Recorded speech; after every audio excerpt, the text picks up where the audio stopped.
Sha-na-na-na, sha-na-na-na-na, ba-doo. I got fingers on my lips, toys that I'm touching, I don't want to put them down, instead I want to talk about them, yes, fresh. Smell the plastic that I crave, I want to shop, I can't be having Bruce Banner. I'm Dr. Rubber Band, I'm Bruce Jenner. And you can call me after dinner, we can talk comic books, but we're here to talk toys, be proud, make noise. Oh, yip, yip, yip, yip, yip, yip, yip, yip, num, num, num, num, num, num, get a job. Hey guys, it's Dylan. And you're watching Toy Lips, where they always smack.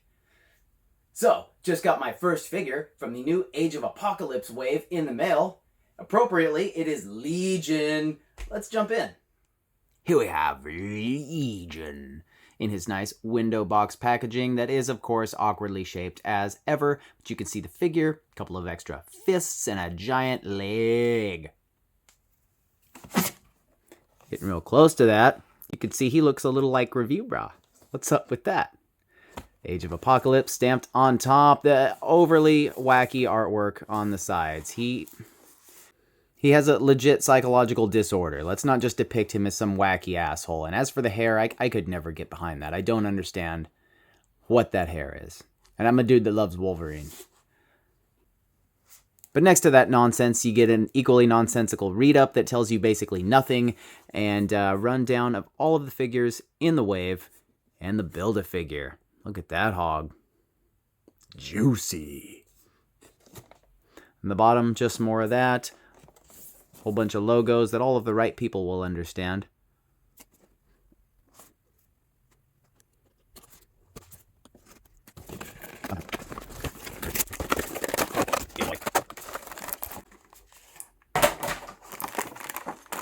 That's booped. Wow.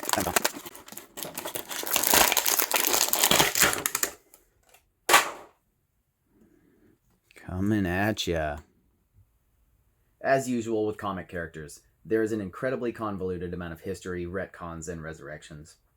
This design is part of the second wave of Age of Apocalypse figures, so I am choosing to focus on the actions that brought about that doomed world and ultimately his own end. If you want more, I really recommend you check out Noah Hawley's series, Legion, on Hulu. It's a bit of a different take, but it stars Dan Stevens and Aubrey Plaza. Appropriately, it is a head trip. Anyway, David Haller was the tortured offspring of Charles Xavier and Gabrielle Haller.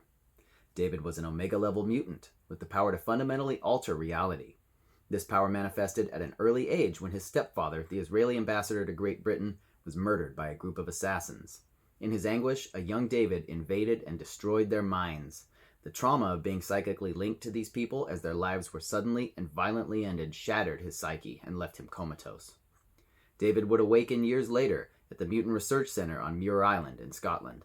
Under the care of Dr. Moira McTaggart, he was diagnosed with dissociative identity disorder and learned of his real father, Professor Charles Xavier, also the father of the X-Men. Initially angry and jealous, in time he would come to be inspired by his crusade to make the world a better place for mutants and humans alike. David sought to help him succeed, in a way only his fractured but powerful mind could conceive. He moved backwards in time 20 years to eliminate his father's greatest rival, Eric Lensher, the mutant who would be Magneto. Unfortunately, being the selfless man that he is, Xavier intercepted the blow meant to kill Eric, who was then his friend. With his father's death, David Haller ceased to exist. Charles Xavier did not live to pursue his dream, or form the family he would call the X-Men. Unopposed, the being known as En-Sabah-Nur ascended, conquering and subjugating the world of man. Enter now the Age of Apocalypse. This is Legion's most iconic look, cooked up by Chris Claremont and Bill Sienkiewicz back in '85.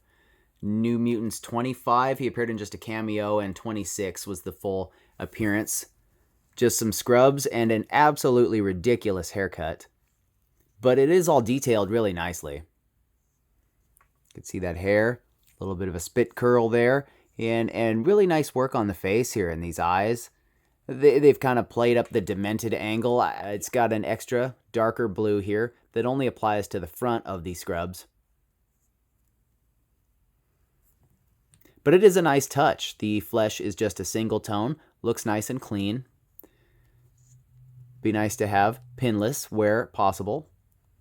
But he does have good detailing on his nails. Never mind my mangled digits.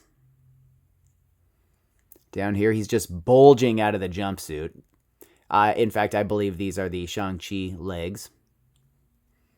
You can see that line there for the little flourish on what would be his pants. We'll throw that up for comparison later. Little toenails. Yeah. He is looking nice and clean. It is a simple design, but it does the job. The most dynamic part of Mr. Holler here would be his mind.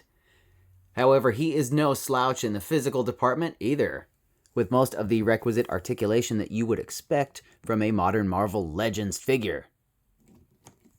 He's got his head on the ball joint with a hinge back and forward, and you get a lot of good motion because it's mounted maybe a little high on the peg, but it looks great. I think that's a great position, and you get a lot of side to side. You can really give this thing a lot of personality. That expression helps for sure.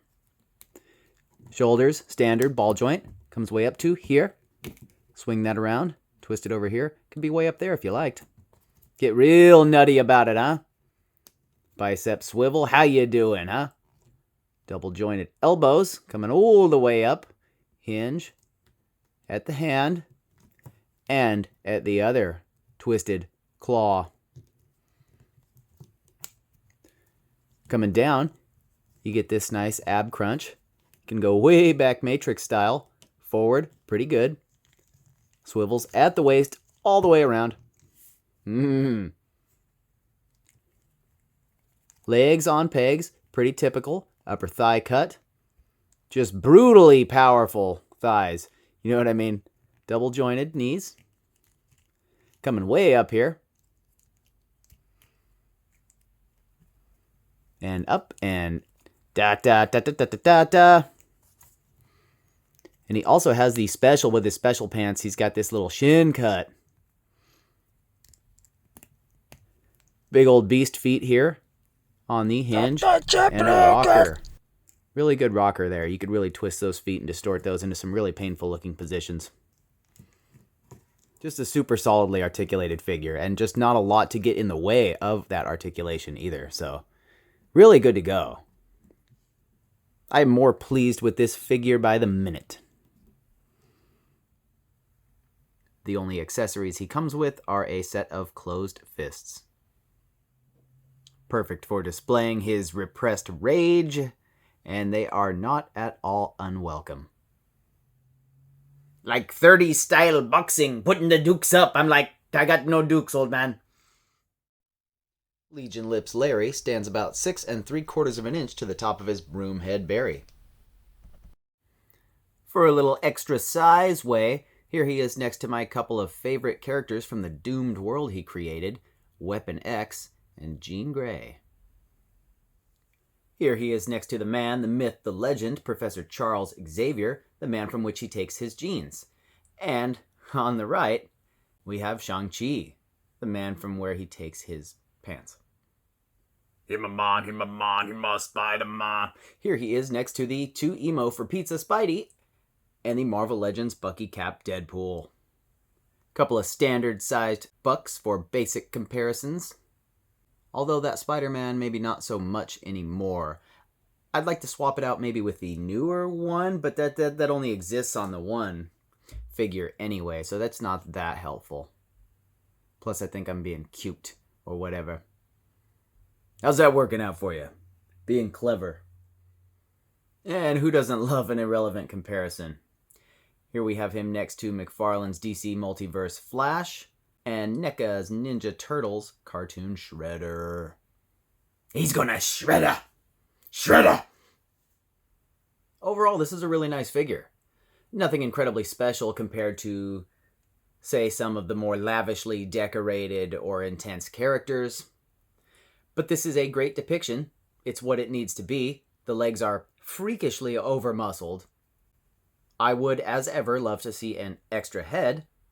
And, you know, I believe he is supposed to have different colored eyes, which would be rad because I have different colored eyes, just like Huskies and David Bowie.